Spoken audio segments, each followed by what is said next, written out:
News, सच जरूरी है। नमस्कार, मैं मयूरी और आप देख रहे हैं MNS न्यूज टीवी। ब्रेक के बाद स्वागत है आपका शाम की खबरों में। एक नजर डालते हैं आज की मुख्य हेडलाइंस। अरविंद केजरीवाल ने आम आदमी पार्टी के लिए बड़े बदलाव। लखनऊ में VIP मूवमेंट से थमा ट्रैफिक, गर्मी में घुसे शहर में। 10 मुख्यमंत्री बना चुका हूँ, इतना बोलते ही प्रशांत किशोर पर टूट पड़ी बीजेपी, JDU, RJD और कांग्रेस। अब खबरें विस्तार से। अरविंद केजरीवाल ने आम आदमी पार्टी में किए बड़े बदलाव। जानिए किस नेता को क्या मिली जिम्मेदारी। आम आदमी पार्टी ने नई जिम्मेदारियां सौंपते हुए कई राज्यों के लिए प्रभारी नियुक्ति की है। दिलीप पांडे को ओवरसीज को कोऑर्डिनेटर बनाया गया है। आम आदमी पार्टी ने 21 मई 2025 को नई जिम्मेदारियों की घोषणा करते हुए विभिन्न राज्यों के लिए प्रभारियों और सह प्रभारियों की नई सूची जारी की है। इस सूची के अनुसार दिलीप पांडे को पार्टी का ओवरसीज कोऑर्डिनेटर नियुक्त किया गया है। मध्य प्रदेश के प्रभारी जितेंद्र सिंह तोमर, कर्नाटक के प्रभारी राजेश गुप्ता, हिमाचल प्रदेश के प्रभारी ऋतुराज गोविंद और उत्तराखंड के प्रभारी महेंद्र यादव बनाए गए हैं। इसी प्रकार राजस्थान में धीरेश टोकस, महाराष्ट्र में प्रकाश जारवाल, तेलंगाना में प्रियंका कक्कड़, केरल में शैली ओबेरॉय, तमिलनाडु में पंकज सिंह और लद्दाख में प्रभाकर गौर को आम आदमी पार्टी का प्रभारी बनाया। उत्तर प्रदेश के लिए दिलीप पांडे, विशेष रवि, अनिल झा और चंदेन कुमार को सह प्रभारी नियुक्त किया गया है, जबकि उत्तराखंड में घनेंद्र भतराज और हिमाचल प्रदेश में विजय फुलारा को सह प्रभारी की जिम्मेदारी सौंपी गई। पूरी लिस्ट यहाँ भी देख सकते हैं। इस घोषणा पर हस्ताक्षर राष्ट्रीय संगठन महासचिव डॉक्टर संदीप पाठक ने किए हैं। उत्तर प्रदेश का खास ख्याल रखा गया है, जहां साल 2027 में विधानसभा चुनाव होने हैं। उत्तर प्रदेश के लिए 4 सीनियर नेताओं को सह प्रभारी बनाया गया। अब बढ़ते अगली खबर की ओर। लखनऊ में VIP मूवमेंट से थमा ट्रैफिक, गर्मी से झुलसे शहरवासी। 3 घंटों तक रहा केसरबाग चौराहे पर लगे जाम का असर। लखनऊ में VIP मूवमेंट के चलते बुधवार को केसरबाग चौराहे पर वाहनों की रफ्तार थम गई। गर्मी के बीच करीब 3 घंटे तक यातायात की रफ्तार सुस्त रहने से लोग परेशान होते रहे। चौराहे पर लगे जाम का असर आसपास के मार्गों पर भी दिखा। लोगों ने निकलने के लिए संकरे रास्तों पर वाहन मोड़ दिए। इससे गलियों में भी जाम जैसे हालात बन गए। यातायात व्यवस्था पटरी पर लाने में ट्रैफिक कर्मचारियों को पसीने छूट गए। केसरबाग चौराहे पर बुधवार सुबह से ही ट्रैफिक दबाव की वजह से वाहनों की रफ्तार सुस्त थी। इसी बीच VIP मूवमेंट के दौरान कई मार्गों पर आवागमन रोके जाने से दिक्कत बढ़ गई। आवागमन की अनुमति मिलते ही वाहनों के दबाव से दोपहर करीब 12:30 बजे केसरबाग चौराहे के साथ ही आसपास के सभी मार्गों पर जाम लग गया। दबाव इतना ज्यादा था कि ट्रैफिक कर्मी भी असहाय नजर आए। ऐसे में लाटूस रोड, भातखंडे, केसरबाग बस अड्डा, नजीराबाद, परिवर्तन चौक, हनुमान सेतु मार्ग तक वाहन रेंगते रहे। लोगों ने निकलने के लिए मनमाने तरीके से साथ ही रॉन्ग साइड तक में वाहन बढ़ा दिए, जिससे हालात और खराब हो गए। कई घंटे की मशक्कत के बाद दोपहर करीब 4 बजे यातायात सामान्य हो सका। हालांकि जल्दी हालात संभाल लिए गए। लोहिया पथ पर 1090 चौराहा से कालिदास मार्ग चौराहे की तरफ आने वाली सड़क पर दोपहर में जाम की स्थिति बन गई। उधर राजभवन के मार्ग से लेकर हजरतगंज, सहकारिता भवन से लेकर बर्लिंगटन तक, हजरतगंज से लोक भवन तक, मेफेयर सिनेमा की तरफ भी जाम की स्थिति बनी रही। कमलेश दीक्षित, DCP ट्रैफिक ने कहा, VIP मूवमेंट के कारण कुछ मार्गों का यातायात प्रभावित हुआ। इसके साथ ही कुछ जगह सड़कों पर चल रहे पैच वर्क से भी दिक्कत हुई। अब बढ़ते अगली खबर की ओर।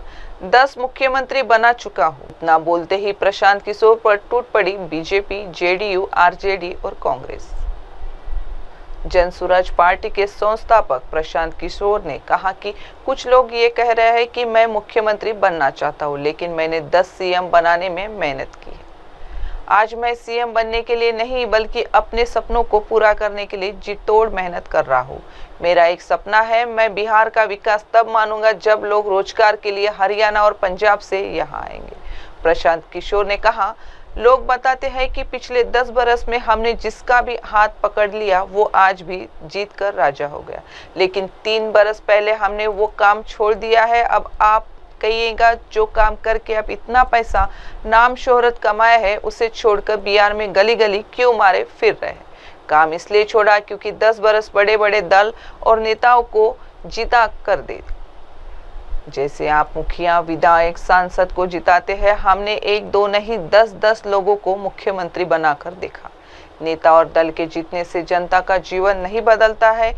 ये आपको हमको लगता है कि हमारा दल जीत गया, हमारा नेता जीत गया, हमारे जात का नेता जीत गया, मेरे भाई जो जीत गया वह हेलीकॉप्टर पर गया, लेकिन आप और आपके बच्चे जहां थे वही रह गए।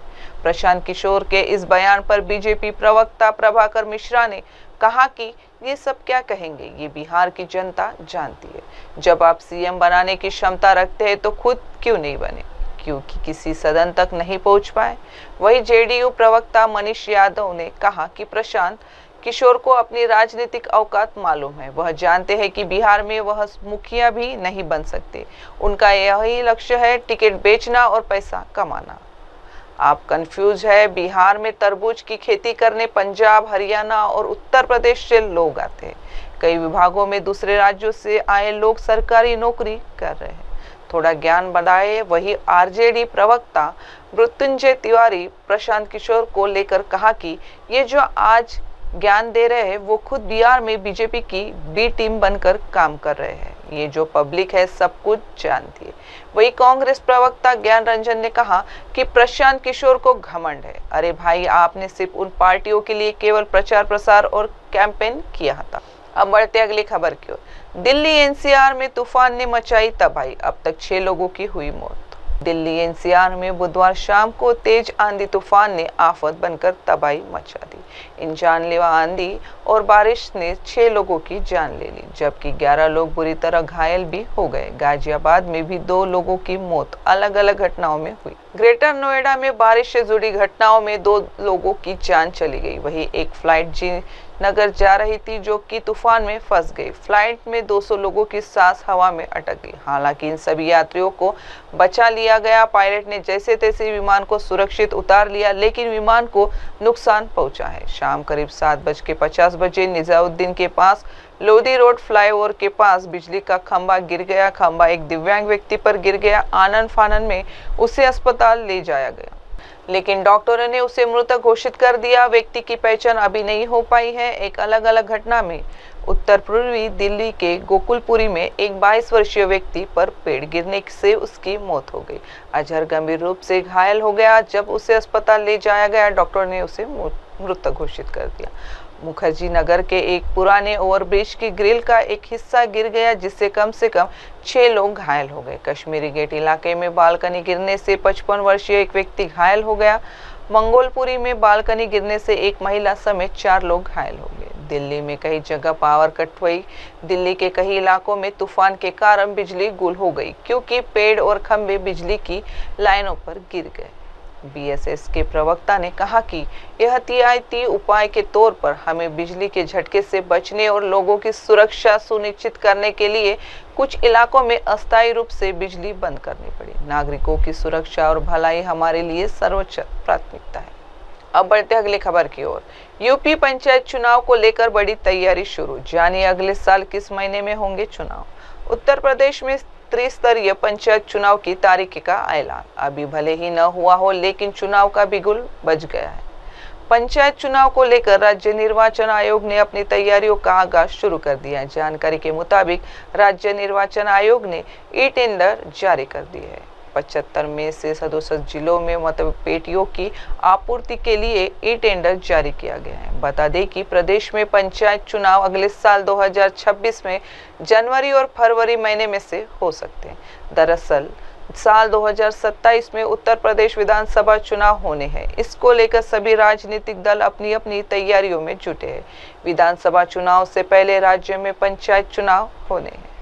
पंचायत चुनाव में ग्रामीण क्षेत्र की एक बड़ी आबादी वोट करती है, जिसके चलते सभी राजनीतिक दल पंचायत चुनाव में प्रदेश में 57,651 ग्राम पंचायतें, 826 ब्लॉक और 75 जिला पंचायतें हैं। ये चुनाव कई मायनों में अहम माना जाता है। इसे विधानसभा चुनाव के सेमीफाइनल के रूप में देखा जा रहा है। अक्सर देखने को मिला है कि जिस पार्टी की प्रदेश में सरकार रहती है, पंचायत और नगर निगम चुनाव में उसका बोलबाला रहता है। चुनाव प्रक्रिया की अधिसूचना चुनाव से 45 दिन पहले जारी की जाएंगी। इसी कड़ी में पंचायत चुनाव के लिए आवश्यक मतपेटियों की खरीद के लिए ई टेंडर प्रक्रिया शुरू कर दी गई है।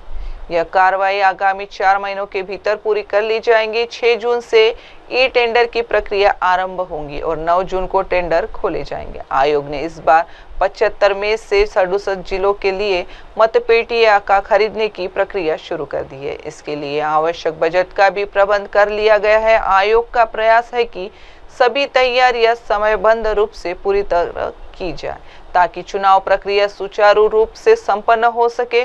उधर चुनाव आयोग की सक्रियता से साफ है कि पंचायत चुनाव को लेकर अंदर खाने तैयार किया जोरों पर चल रही है और आने वाले महीनों में जमीनी स्तर पर हलचल और बढ़ सकती। अब बढ़ते अगली खबर की ओर।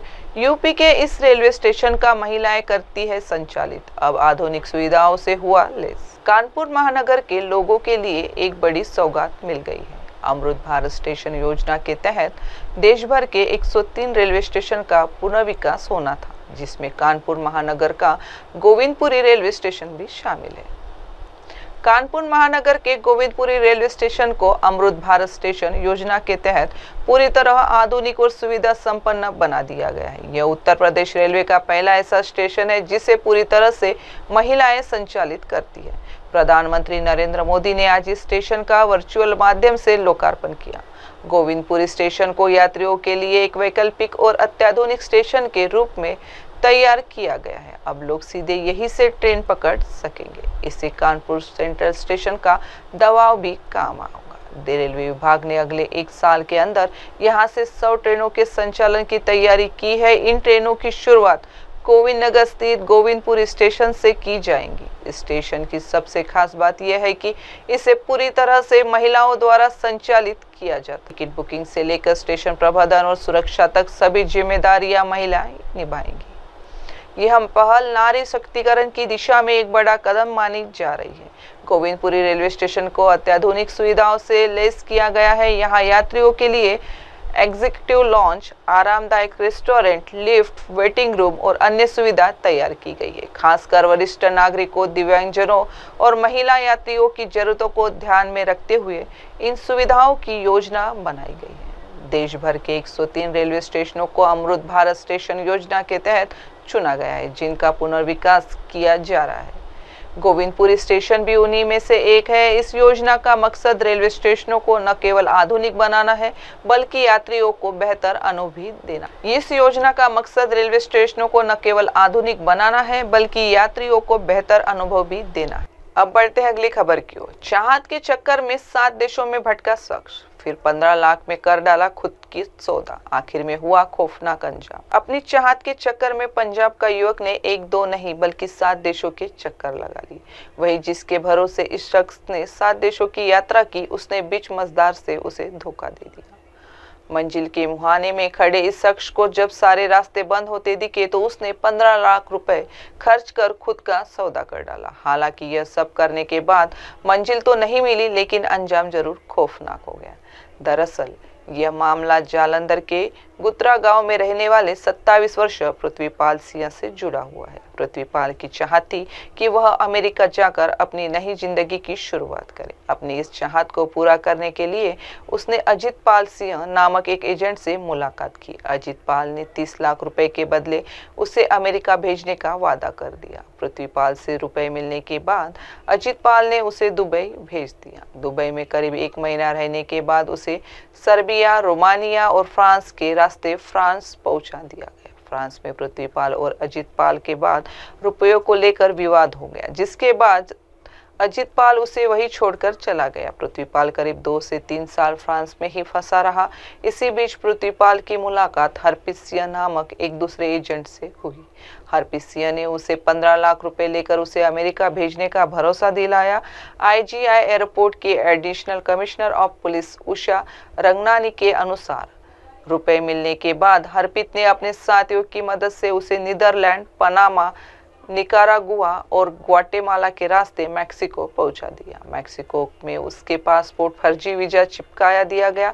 इसके बाद उसे गैर कानूनी तरीके से अमेरिका में दाखिल करा दिया गया। अमेरिका पहुंचने के बाद पृथ्वीपाल ने पासपोर्ट के पेज से फर्जी वीजा निकाल दिया। गोंद के इन्हीं निशानों के चक्कर में अमेरिकी सिक्योरिटी एजेंसी ने उसे पकड़ लिया। इसके बाद वह करीब 4 महीने तक अमेरिका के जेल में रहा और फिर भारत डिपोर्ट कर दिया गया। 1-2 मई 2025 की रात जब पृथ्वीपाल IGI एयरपोर्ट पर उतरा तो इमिग्रेशन अधिकारियों ने उसे हिरासत में लेकर पुलिस के हवाले कर दिया। पृथ्वीपाल के खुलासे के आधार पर पुलिस ने अजीत पाल और सजीव को 2 गिरफ्तार कर लिया, लेकिन सरबजीत फरार हो गया। करीब 20 दिनों की लंबी कवायद के बाद IGI एयरपोर्ट पुलिस ने अब आरोपी सरबजीत को भी गिरफ्तार कर लिया है। अब बढ़ते अगली खबर की ओर।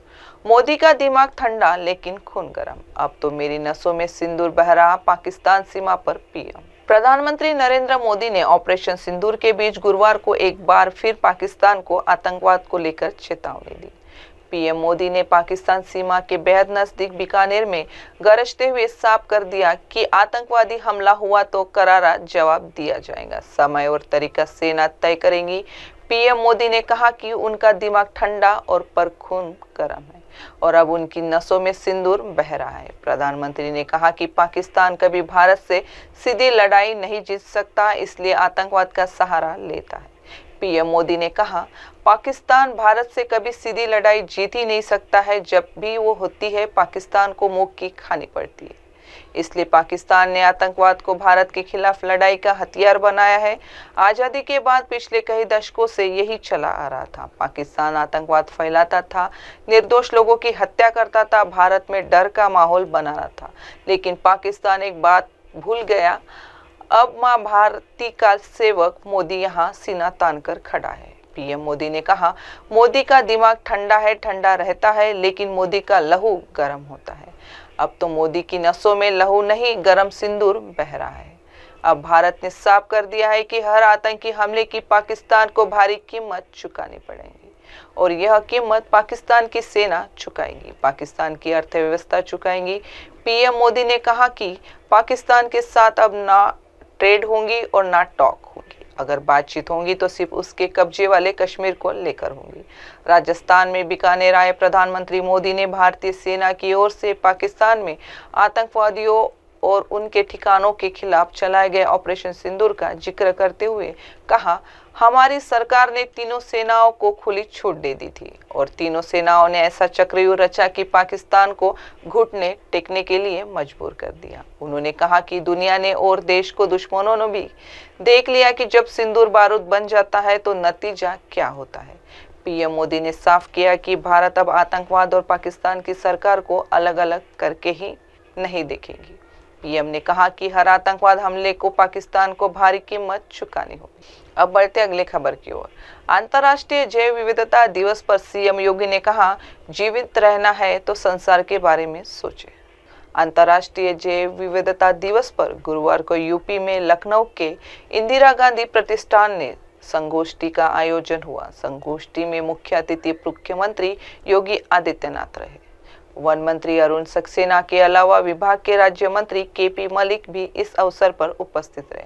संगोष्ठी में वन व जैव विविधता से संबंधित विभागों के अतिरिक्त कृषि, मत्स्य, उद्यान, पशुपालन व पंचायती राज विभाग के अधिकारी, अनुसंधान संस्था, विश्वविद्यालय और जैव विविधता संरक्षण क्षेत्र में करने वाली संस्थाएं शामिल रही। इस वर्ष की जैव विविधता दिवस की विषय वस्तु प्रकृति के साथ सामंजस्य और सतत विकास है। अंतर्राष्ट्रीय जैव विविधता दिवस पर मुख्यमंत्री योगी आदित्यनाथ ने कहा कि मनुष्य जन्म से लेकर मृत्यु तक प्रकृति प्रदत्त वरदानों का उपभोग कर आध्यात्मिक तथा भौतिक प्रगति करता है।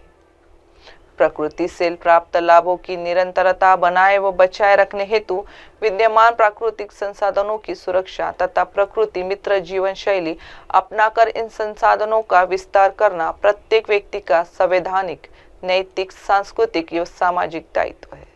प्रदेश सरकार जैव विविधता को सुरक्षित रखते हुए तीव्र गति से विकास हेतु प्रतिबद्ध है। जैव विविधता के महत्व को भारत से ज्यादा कोई नहीं समझ सकता। किसी सनातन परिवार में मांगलिक कार्य की शुरुआत शांति पाठ से होती है।